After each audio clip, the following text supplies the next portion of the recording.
Bismillahirrahmanirrahim. Assalamualaikum warahmatullahi wabarakatuh.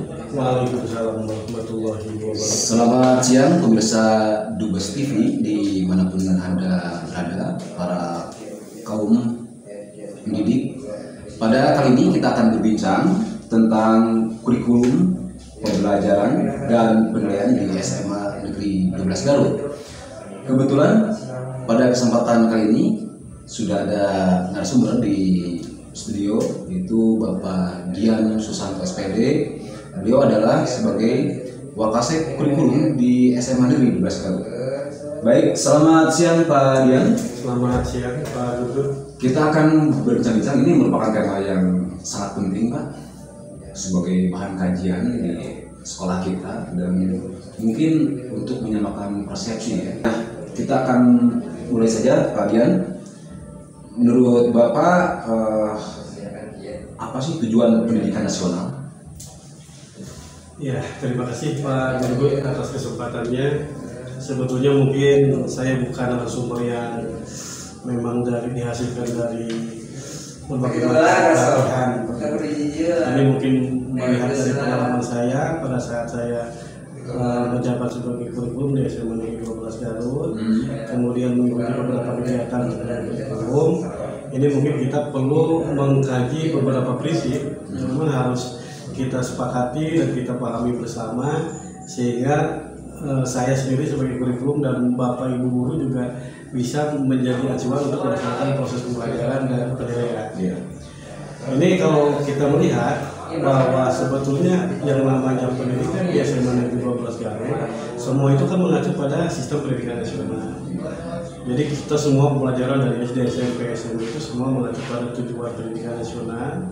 Kemudian nanti diterjemahkan pada tujuan kurikulum 2013. Karena kebetulan di SMA Negeri 12 Garut masih menggunakan kurikulum 2013, tetapi mengadopsi kurikulum merdeka.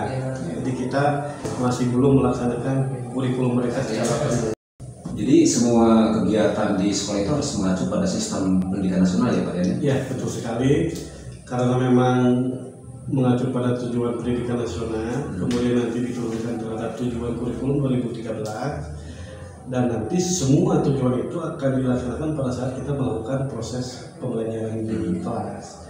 Sehingga nanti setelah kita melaksanakan proses pembelajaran di kelas, guru itu melakukan evaluasi bagaimana hasil dari proses pembelajaran itu sendiri. Kalau misalnya kita kaji dari tujuan pendidikan nasional, ini ya, dari pembukaan Undang-Undang Dasar 1945 alinea keempat, yaitu tujuan pendidikan nasional itu kan mencerdaskan kehidupan bangsa. Bahkan di pasal 3 Undang-Undang Nomor 20 Tahun 2003 tentang sistem pendidikan nasional, bahwa tujuan pendidikan nasional adalah untuk mengembangkan potensi peserta didik supaya menjadi manusia yang beriman dan bertakwa kepada Tuhan Yang Maha Esa, berakhlak mulia, sehat, berilmu, cakap, kreatif, mandiri, dan menjadi warga negara yang demokratis serta bertanggung jawab. Dilihat dari tujuan pendidikan nasional ini, saya sendiri memahami bahwa kata kunci dari tujuan pendidikan nasional ini yang pertama ini iman dan bertakwa kepada Tuhan Yang Maha Esa dan berakhlak mulia. Ini poin kalau menurut kajian saya ini dulu yang harus dibenahi dalam proses pembelajaran terhadap siswa. Jadi sikap spiritual dulu ya? Jadi sikap spiritual dan sikap sosial yang harus kita tekankan oleh guru-guru supaya anak-anak punya pemahaman yang sama, terjadi perubahan perilaku yang baik, sehingga nanti untuk melakukan pembelajaran dia akan sadar sendiri. Kalau menurut saya seperti itu. Baik, barusan Pak Dian sudah menyampaikan tentang tujuan pendidikan nasional sebagai acuan dari semua kegiatan proses pembelajaran ya. Sekarang kita lebih spesifik Pak. Tujuan kurikulum SMA Negeri 12 Garut itu seperti apa? Iya, terima kasih Pak Guntur. Sehingga tujuan pendidikan di SMA Negeri 12 Garut juga sebetulnya harus mengacu pada sistem pendidikan nasional, pada tujuan pendidikan nasional. Di tujuan pendidikan di SMA Negeri 12 Garut, ini SMA Negeri 12 Garut berusaha mewujudkan sekolah unggulan dalam membentuk insan akademis religius, berkarakter, berprestasi dan berwawasan di lingkungan. Sehingga di SMA Negeri 12 Garut tetap kata kuncinya ada religius, sehingga nanti mengacu pada sistem pendidikan nasional yang tadi beriman dan bertawakal terhadap Tuhannya Maha Esa. Jadi di SMA Negeri 12 Garut juga dominasinya itu menekankan pada sikap spiritual dan sosial dari peserta didik, religius dan sikap sosial. Ya, kalau di sistem pendidikan nasional kan yang berakhlak mulia itu. Kemudian bagaimana prinsip-prinsip pembelajaran kurikulum merdeka yang saat ini tengah diwacanakan oleh pemerintah dan beberapa sekolah kan sudah menerapkan ya, Pak? Ya. Bagaimana tanggapan Pak Dian? Ya, untuk di SMA Negeri 12 Garut, mungkin di wilayah kecil di 11, ini beberapa sekolah sudah melaksanakan kurikulum merdeka secara penuh. Karena di pemerintah sendiri memberi kesempatan kepada semua sekolah untuk memilih opsi mana yang dipilih oleh SMA-SMA tersebut. Itu opsi apa saja? Ada 3 opsi. Yang pertama ini mandiri belajar. Mandiri belajar ya. Opsi yang pertama mandiri belajar. Opsi yang kedua mandiri berubah. Mandiri berubah. Opsi yang ketiga itu mandiri berbagi. Mandiri berbagi. Untuk di SMA Negeri 12 kita memilih opsi 1 yaitu mandiri belajar. Nah, kenapa harus memilih mandiri belajar? Mungkin ini pertimbangan dari MKKS Kabupaten Garut. Dengan asumsi bahwa pemahaman kita tentang kurikulum merdeka kan agak kurang lengkap. Jadi kemungkinan itu. Yang kedua mungkin dari segi alokasi jam memang belum dipahami oleh semua sekolah. Sehingga di MKKS mencoba untuk yang tidak menjadi sekolah penggerak itu semuanya hampir 80% ke atas itu menggunakan opsi 1 yaitu mandiri belajar. Artinya kita tetap menggunakan kurikulum 2013 tetapi mengadopsi sebagian prinsip dari kurikulum mereka. Jadi untuk di SMA Negeri 12 kita memilih opsi 1, kurikulumnya tetap kurikulum 2013 tapi pada proses pembelajaran dan asesmen ini menggunakan aturan kurikulum mereka. Itu untuk semua tingkat atau kelas 10 saja? Ya, ini mungkin untuk di semua sekolah pasti kelas 10. Jadi kelas 10 ini kita menggunakan opsi 1, kelas 11 12 itu tetap menggunakan kurikulum 2013. Untuk di SMA Negeri 12. Kemudian sebagian sekolah ada yang menggunakan opsi 2 yaitu mandiri berubah. Itu semuanya sudah menggunakan kurikulum mereka. Tapi hanya kelas 10.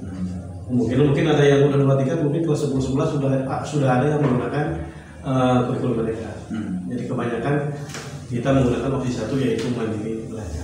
Nah mungkin ada yang belum paham nih Pak ya untuk batas minimal jam mengajar ya. Kan sekarang yang sedang kita laksanakan untuk kurikulum 2013 itu minimal kan harus mengajar 24 jam. Nah untuk di kurikulum mereka belajar seperti apa ya? Terus ada batasan 24 jam nggak? Ya, ini memang mungkin saya sendiri kalau untuk kewajibannya, katanya sih ini belum keluar benar tentang peraturan-peraturannya. Ini hanya pertimbangan-pertimbangan, omongan-omongan dari sebagian pengawas mungkin, atau pertimbangan-pertimbangan dari wakasek-wakasek yang lain, bahwa untuk di kurikulum mereka katanya tidak lagi mengacu kepada kewajiban 24 jam. Tapi kalau menurut saya sendiri, saya berpikir tetap masih 24 jam. Jadi kewajiban guru tetap masih 24 jam, tetapi minimal dia bisa 18 jam. Dengan catatan kekurangan jam itu bisa ditambah dengan kegiatan-kegiatan yang lain seperti mungkin jadi piket, wali kelas, pembina, itu semua nanti dihargai 2 jam, ada yang 1 jam. Sehingga dari Permen nomor 15 tahun 2008 kalau tidak salah tentang beban kerja, maka minimal ASN itu 18 jam, tapi harus ditambah dengan tugas-tugas yang lain. Saya kurang sepaham kalau untuk kurikulum mereka tidak harus 24 jam. Ini masih rancu, masih belum ada peraturan-peraturan.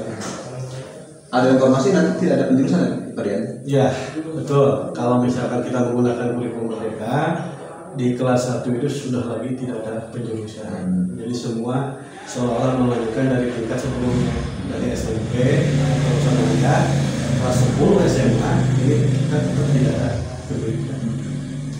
Kita sekarang sudah mulai ya di SMA Negeri 12 Garut. Untuk di SMA Negeri 12 Garut belum memulai. Jadi tetap di kita tetap masih ada peminatan, masih ada penjurusan. Kira-kira kapan di SMA Negeri 12 Garut? Biasanya ini hasil keputusan dari MKKS Kabupaten Garut, dilihat dari kajian-kajian tahun ini. menurut prediksi kemungkinan tahun depan ada kemungkinan kita bisa menggunakan kurikulum merdeka. Prediksi saya seperti itu. Tapi di Kabupaten Garut ada yang sudah menerapkan sebagai sekolah. Ada yang sudah. Nah, dasarnya apa sehingga tidak seragam? Mungkin pola pikir yang berbeda-beda dari sebagian bapak kepala sekolah yang berkait. Ada yang berpikiran satu untuk sekolah penggerak pasti menggunakan kurikulum mereka untuk yang sekolah penggerak. Bagi yang belum, kalau sekolahnya sebetulnya sudah mampu layak, itu semua dikembalikan ke sekolah masing-masing seperti itu. Boleh memilih opsi 1, boleh memilih opsi 2. Cuma mungkin kalau menurut pemahaman saya yang memilih opsi 2 secara kajian sekolah tersebut daripada mandiri belajar nomor 1, kurikulumnya satu 2013 tapi mengadopsi kurikulum baru, ini kan di lapangan sangat sulit. Sehingga mungkin untuk sebagian sekolah yang mampu, yang sanggup melaksanakan kurikulum mereka secara penuh, maka dia mengambil opsi 2. Jadi opsi 2 itu ya udah saja kami belajar lah. Jadi kita menggunakan kurikulum merdeka, terlepas sempurna atau tidak sempurna, kita tetap jalan. Mungkin nanti tahun berikutnya akan lebih baik. Mungkin untuk yang mengambil opsi 2. Cuma kenapa SMA Negeri 12 Garut memilih opsi 1? Ini hanya mengikuti kesepakatan lima KAI saja.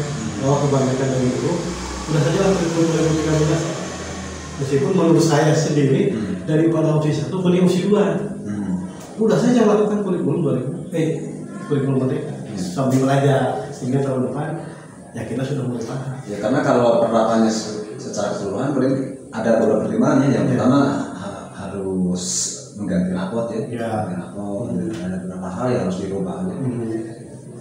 Ya, baik Pak Dian, tadi sudah disampaikan tujuan pendidikan nasional, tujuan kurikulum SMA Negeri 12 Garut, kemudian prinsip-prinsip pembelajaran kurikulum merdeka. Sekarang kita masuk bagaimana cara pendidikan siswa Pak Dian.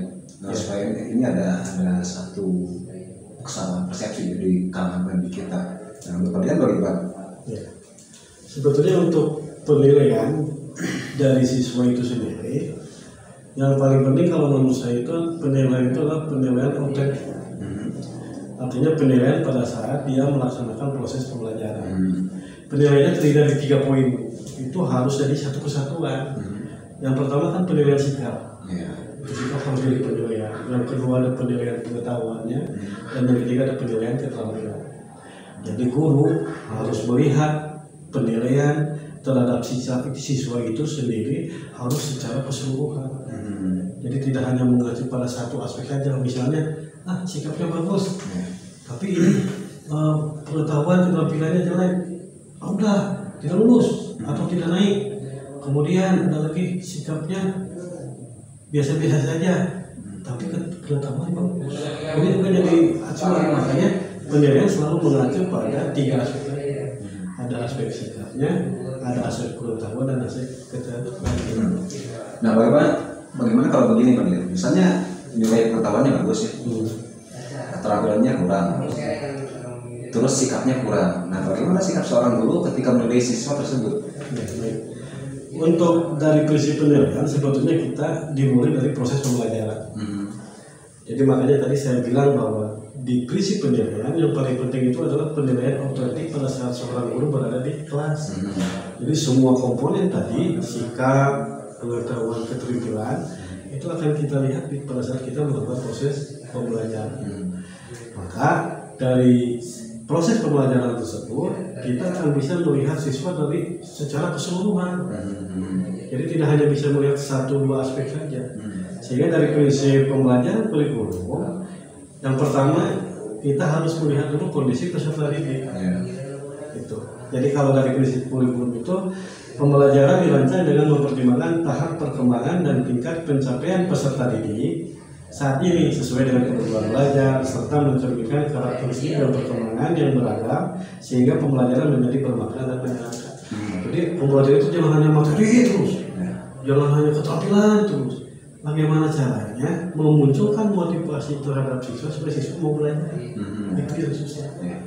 Jadi kita harus melihat kondisi peserta didik. Jadi ketika misalnya dalam rapot tidak masalah, misalnya nilai pengetahuannya 90, nilai keterampilannya 75, nilai sikapnya B, itu tidak jadi masalah. Tidak jadi masalah. Tapi ada satu pemikiran begini Pak Dian, misalnya nilai tahun 90, jadi ya masa ini kan anak pintar kan, anak pintar, tapi ini apa kurang, misalnya dari 80. Nah, sikap kita bagaimana untuk menyikapi masalah ini? Sebetulnya kan itu sebuah angka ya, hanya angka kalau aturan-aturan tentang KKM-nya, ya, tentang ketuntasan belajarnya seperti itu. Yang penting selama dia melebihi KKM dia lulus. Semua aspek itu. Berarti pengetahuannya misalnya kita kan KKM-nya 68, berarti pengetahuannya misalkan tadi 90, keterampilannya kok jelek misalnya 75, tapi tetap di atas KKM kan, sikapnya baik. Secara kriteria kan naik ya, dia bagus. Kemudian tadi kata Pak Gubernur, seorang siswa yang cerdas keterampilannya kok jelek. Sebetulnya secara teori belajar psikologi anak tidak ada keharusan bahwa anak yang pintar tetap terampil juga. Banyak orang yang cerdas tapi dia tidak terampil. Contoh misalnya seperti pemain bola, siswa dia masuk kegiatan Islam pemain bola, dilihat dari permainannya dia bagus, main bola yang bagus, sering mencetak gol, tapi kadang-kadang dia tidak tahu aturan-aturan bola itu seperti apa, sejarah bola bagaimana, kemudian bagaimana cara peraturan-peraturan di bola, bagaimana cara penggantian, bagaimana dia tidak tahu. Artinya ada perbedaan antara pengetahuan dengan keterampilan. Bahkan ada siswa yang keterampilannya bagus tapi dia sama tidak bisa. Banyak seperti itu, saya di kelas juga bisa. Contoh misalnya, kalau kebetulan saya sendiri mata pelajaran fisika, pada saat melakukan satu contoh kejadian di alam misalnya tentang tekanan, misalnya tentang paku, kenapa paku dibuat lancip misalnya, supaya gampang, supaya gampang.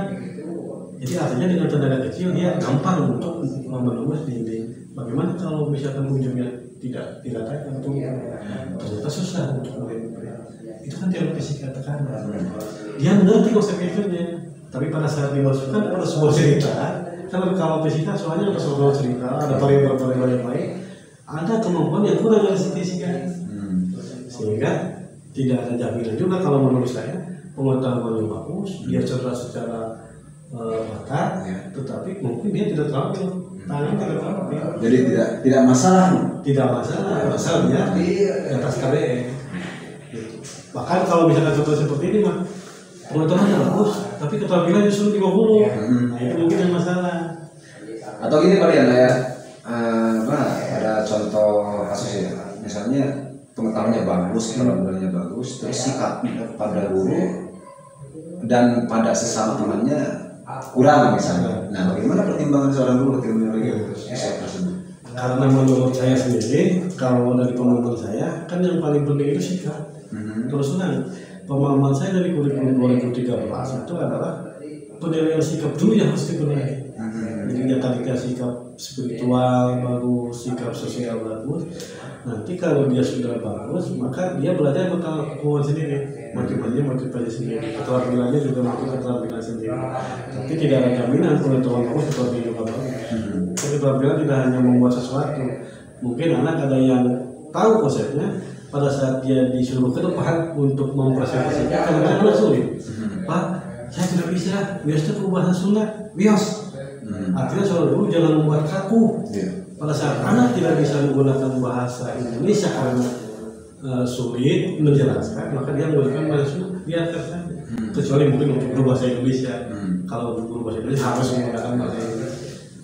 Atau misalnya gini Pak Dian, secara pengetahuan kurang, keterampilan kurang, kehadirannya kurang, tetapi dalam hal sikap seorang siswa itu bagus pada gurunya, hormat. Begitupun dengan sesama temannya. Nah, bagaimana sikap kita? Nah, kalau sikap saya sebagai guru mungkin ya, kalau lihat fenomena seperti itu, pengetahuan, keterampilan itu bisa dibentuk oleh dia sendiri. Sebetulnya sikap itu kan perkembangan dari perilaku dia melihat dari fenomena alam yang terjadi. Maka kalau dia punya sikap bagus, kemudian dia nilainya jelek lah seolah-olah, maka dia harus jadi pertimbangan. Diberikan maka istilah ada remedian, ada pengayaan. Jadi siswa-siswa ini harusnya dia punya tugas tambahan khusus dibimbing oleh guru. Jadi sikapnya sudah bagus nih, karena nilainya kurang, pengetahuan jelek, keterampilan jelek, ini harus dibimbing secara langsung. Mungkin dengan cara remedial teaching, menjelaskan lagi terhadap siswa tadi untuk materi-materi tadi, atau dengan remedial tes lagi. Itu tidak masalah. Bahkan kalau misalkan dipaksa terus, siswa tersebut tetap tidak bisa, guru jangan kaku. Itu bisa satu lulus, sudah saya tidak tahu. Maka tingkat kesulitan soalnya itu harus diturunkan oleh kita. Tadinya mungkin sulit, dia tidak mampu. Kemudian soalnya sedang tidak mampu, berikan yang mudah. Karena dia sikapnya sudah bagus. Dan pembelajaran itu menurut saya bukan masalah nilai, bukan masalah pencapaian KKN, tetapi kan belajar itu adalah perubahan perilaku. Mungkin yang hari ini siswa tadi dikatakan menurut kita jelek karena nilainya jelek, tapi sikapnya bagus. Siapakah ke depan dia jadi pejabat, dia sukses. Jadi guru tidak hanya melihat siswa pada hari ini, bahkan siswa yang nakal juga kadang-kadang kan ke depannya lebih sukses daripada orang-orang yang cerdas tapi dia yang pintar tapi. Nah, untuk masalah kenaikan kelas seorang siswa kalian, apa pertimbangannya? Apakah semua nilai sikap, nilai pengetahuan keterampilan, atau misalnya seorang siswa kehadirannya bagus ya, sikapnya kurang, keterampilan dan pengetahuannya kurang. Nah, ini bisa naik nggak? Kalau kita berbicara teori normatif, kan ada aturan kenaikan kelas. Kalau di kita kan siswa boleh naik kelas dengan syarat semua mata pelajaran mencapai KKN. Begitu ya. Boleh ada 2 mata pelajaran yang tidak mencapai KKN, itu masih lulus juga. 2 mata pelajaran kalau ada 2 mata pelajaran di bawah KKN itu masih lulus, masih. Tetapi kalau dilihat dari pembelajaran kurikulum 2013 tidak ada istilah siswa yang tidak naik sebetulnya. Karena nilai itu bukan hanya dilihat, kenaikan itu bukan hanya dilihat dari semua nilai, tapi dalam proses selama 1 semester. Meskipun kadernya kurang. Kalau kehadirannya kurang itu kan kita ada BK. Kehadiran itu kalau menurut saya hal yang sangat penting. 1 kehadiran, 2 sikap, yang ketiga mengerjakan. Saya sendiri sebagai guru beda-beda memahami siswa. Terus terang kita sendiri misalkan si A, menurut saya pemahamannya bagus. Kalau diberikan soal seperti ini, tugas seperti ini, dia akan mampu. Maka saya mengharapkan siswa tersebut harus bagus. Adalah di siswa yang ini masih sedang saja, yang penting mah sesuai dengan kemampuan dia sendiri. Mungkin lebih jelek dari siswa A tadi, biarkan. Yang satu lagi, wah mau bisa mah, sama boro-boro mau belajar. Jadi mengerjakan tugas belajar itu udah susah, sudah tidak mau. Maka untuk dia mah hadir saja udah cukup menurut saya. Asal sikap bagus, hadir saja, mengerjakan saja meskipun dari Google, dari internet itu sudah bagus. Yang penting dia ada tanggung jawab mengerjakan. Gitu. Kalau misalnya ada seorang siswa pengetahuannya bagus, keterampilannya bagus, terus kehadirannya bagus, tetapi sikapnya buruk pada guru, baik itu di sekolah ataupun di luar sekolah, bagaimana itu bisa naik kelas nggak Pak? Kalau kita berbicara naik kelas atau tidak naik kelas itu bisa tidak naik. Tapi kan sekolah jangan bangga tidak menaikkan siswa. Maka di sekolah kan bukan hanya guru, ada wali kelas, ada BK. Maka orang-orang tersebut harus benar-benar dibina. Oleh BK harus dibina, oleh wali kelas dibina, oleh guru juga dibina terus, sehingga mudah-mudahan terjadi perubahan. Kalau misalnya selama 1 semester itu tetap melakukan seperti itu, ya udah biarkan kita lihat semester selama 1 tahun. Kalau sikapnya masih seperti itu bisa dipanggil orang tuanya, kemudian bagaimana. Tapi sekolah jangan bangga membuat anak tidak naik gara-gara sikapnya jelek. Secara teori berarti kita tidak berhasil. Maka upayakan dulu semaksimal mungkin. Kalau dia sudah tidak mau lagi, ya terpaksa mungkin ada solusi lain. Bukan masalah tidak, mungkin dia mengundurkan diri atau mungkin ke sekolah-sekolah yang lain seperti Pak Kecil dan sebagainya. Daripada secara sikap dia sudah tidak mau. Kalau misalkan sudah diproses oleh sekolah, oleh guru, oleh wali kelas, oleh BK. Baik, terima kasih Pak Dian, mungkin perbincangan kita. Mungkin sebelum tutup, ini mungkin hanya kajian atau pemahaman saya dari pengalaman saya mengelola sekolah di bagian kurikulum. Mudah-mudahan ini jadi acuan lah, pertimbangan dari Bapak Ibu guru supaya jangan gampang menjas anak Jadi anak misalkan tidak mau belajar langsung disalahkan dan sebagainya, tetap kita sebagai guru harus ada pendekatan. Mungkin ini sharing saja, mudah-mudahan bermanfaat bagi Bapak Ibu guru. Saya juga berdasarkan pengalaman saya. Terima kasih, mudah-mudahan bermanfaat. Baik, terima kasih pemirsa Dubes TV dimanapun Anda berada atas perhatian Anda. Kita akan berjumpa mudah-mudahan di lain kesempatan. Wassalamualaikum warahmatullahi wabarakatuh. Terima kasih.